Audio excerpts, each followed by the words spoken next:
नमस्कार, city post live में आपका स्वागत है। मैं हूं अनुराग। पटना पानी पानी हो गया है। जी हां, बारिश इतनी हो रही है कि पटना पानी पानी हो गया है। एक रात की ही बारिश ने पटना में इतना पानी भर दिया कि चर्चा होने लगी। बिहार ही नहीं, बिहार के बाहर दिल्ली तक चर्चा होने लगी और देश के अन्य भागों में भी चर्चा होने लगी। पटना में इतना जल जमाव हो गया और जल जमाव में सरकार डूबने उतराने लगी। वजह भी साफ थी, क्योंकि कई मंत्रियों के आवास डूब गए, डिप्टी सीएम का आवास डूब गया, डिप्टी सीएम रेणु देवी के आवास में पूरा पानी भर गया था। और उसके बाद विधानसभा की तस्वीरें भी जो सामने आई, जिसमें दिख रहा था कि पटना डूब रहा है। पटना में एक बारिश ने सरकार के दावों की पोल खोल कर रख दी। सरकार जो बार बार दावा कर रही थी, दूसरे डिप्टी सीएम तारकिशोर प्रसाद, जिनके जिम्मे नगर विकास विभाग है, वो दावा कर रहे थे कि पटना नहीं डूबेगा, लेकिन एक बारिश ने ही पटना को डुबो दिया।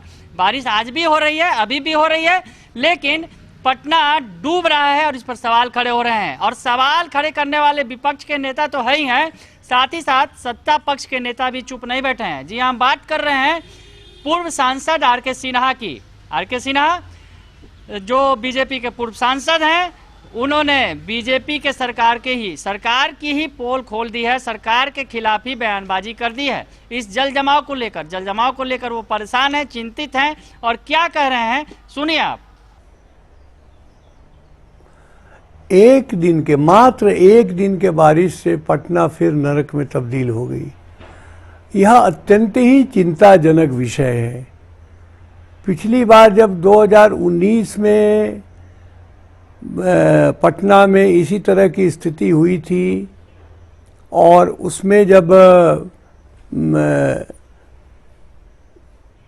बिल्कुल पटना के नागरिक तबाह थे, तब उस समय मैंने मुख्यमंत्री जी से भी मिलके और केंद्र सरकार में भी मिलके इस बात को उठाया था कि अब पटना के सर्वांगीण विकास के लिए एक ऐसी व्यवस्था करनी चाहिए ताकि हम जल निकास की बात नहीं करें, हम बारिश के जल का संरक्षण की बात करें और इजराइल के पैटर्न पे उसको हम कृषि में उपयोग की बात करें। क्योंकि नालों को तो, खुले नालों को तो हमने नाली में बदल दिया, छोटे छोटे पाइप डाल दिए। वो एक तो उसकी इतनी क्षमता नहीं है और दूसरी उसकी सफाई कभी हो नहीं सकती है और हमेशा पंप खराब रहते हैं।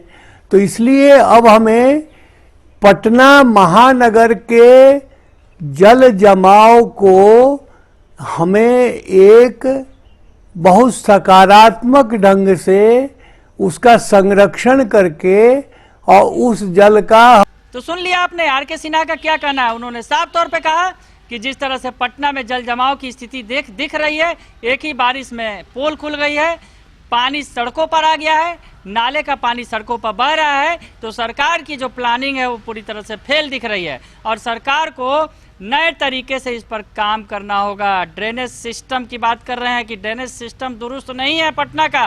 तो अब बीजेपी के सांसद ही और बीजेपी के सीनियर लीडर ही सरकार की मंशा पर सवाल खड़ा कर रहे हैं, सरकार की कार्यशैली पर सवाल खड़ा कर रहे हैं। तो निश्चित तौर पे आप समझ सकते हैं कि मामला गंभीर है। जल जमाव जो है वो गंभीर है। पटना को आने वाले दिनों में अभी क्या क्या देखना होगा, क्योंकि अभी बारिश काफ़ी लंबी है, तो इसके लिए थोड़ा इंतजार करना होगा। हालांकि जिस तरह से चिंता जाहिर कर रहे हैं आर.के. सिन्हा, वो जायज़ है और उसका शायद जिस तरह से पानी जम रहा है पटना में, तो आने वाले दिनों में दिख भी जाएगा कि क्या हालात है पटना के। आपको थोड़ा सा याद दिला दे कंकड़बाग का वो चर्चा, जो राजेंद्र नगर जो पटना में डूब गया था, उस वक्त जल जमाव में बाढ़ जैसे हालात आ गए थे। तो कहीं वैसे हालात ना हो, क्योंकि अभी जो तस्वीर दिख रही है, आगे क्या क्या होगा चिंता का विषय है। बने रहिए सिटी पोस्ट लाइव के साथ, तमाम खबरों से आपको अपडेट कराएंगे। फिलहाल के लिए इतना ही, धन्यवाद।